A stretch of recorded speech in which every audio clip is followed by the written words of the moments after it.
Hi, this is going to be a bit more of a personal video today. With the overhaul to the outline I made last week, I decided to explain why I chose to make these changes and to go into a bit of detail on what is different between the old and new versions. The main premise of the novel is still the same. The character of Keith begins investigating a mysterious organization when he is suddenly transported 100 years into the future. Finding himself in a new world, still recovering from an apocalyptic war, he must navigate the various factions of this new world while searching for information on the old organization.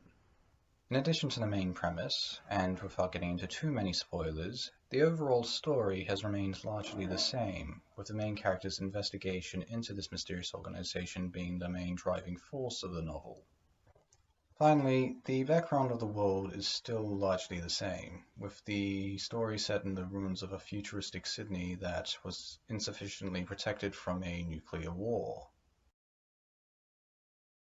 I decided to overhaul the outline because I felt that the original version didn't provide enough conflict and challenge for the main character to overcome, and that it didn't actually take into account the consequences of many of his actions in the original outline. One of the most major changes to the outline was the overall setting.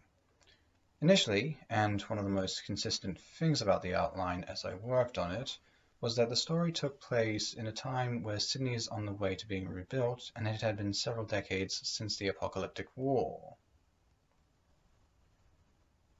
In the new version of the outline, the story takes place only a few years after the end, and talks of cooperation between factions are only beginning to occur.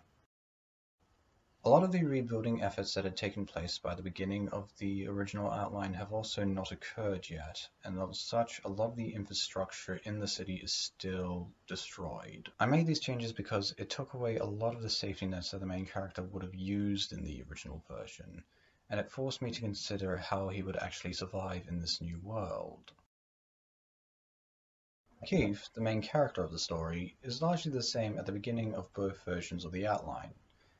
Where he differs between them, however, is his transformation throughout the story, which has become far more pronounced in this new version. While his main character arc is still focused on his search for the organization, the new outline places a greater emphasis on the extreme level of focus he has on achieving his goal, and the extreme changes he goes through due to the situation he finds himself in. The main changes to the story come from the different context of the new setting and the greater emphasis on the consequences for the main character's actions. The main change I'm going to talk about now is what happens when the main character arrives in the future. In the original outline, the government quickly realizes who the main character is and helps him get set up in this new world. While it does make sense for the setting at the time, it really was just lazy and was just basically handing stuff to the character. In the new outline, the main character is more or less on his own when he arrives in the future, receiving only minor help and even being hindered by other survivors. This allows the story to actually show the struggles he goes through. The changes to this chapter are indicative of the changes to the overall outline. There's an increase in the amount of struggles the main character goes through, and we actually see him adapt to this new world. While a few characters have not needed any changes in this new outline, most of the characters have actually needed extensive modifications to make sure they fit in with this new time period.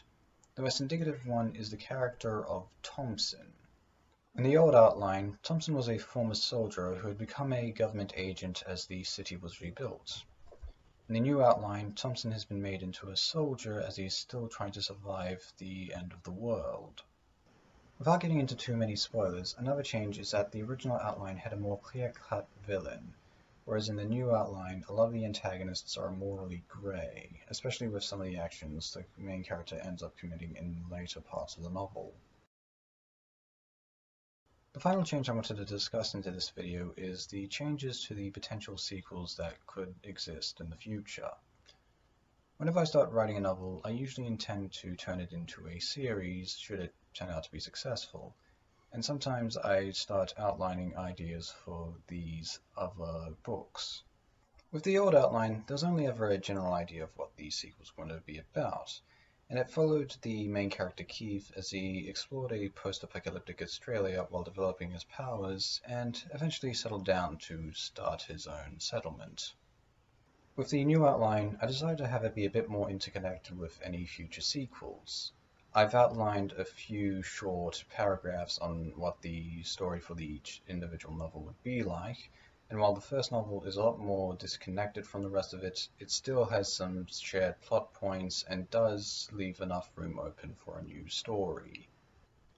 I don't want to get into too many details as I do want to keep spoilers to a minimum.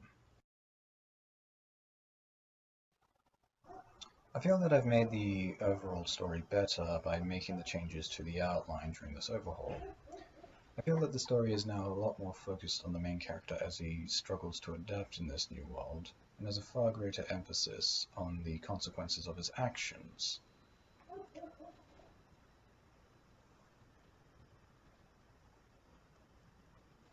Anyway, thanks for watching this video. I hope it gave you some insight into my outlining process and what happens when I need to make massive changes.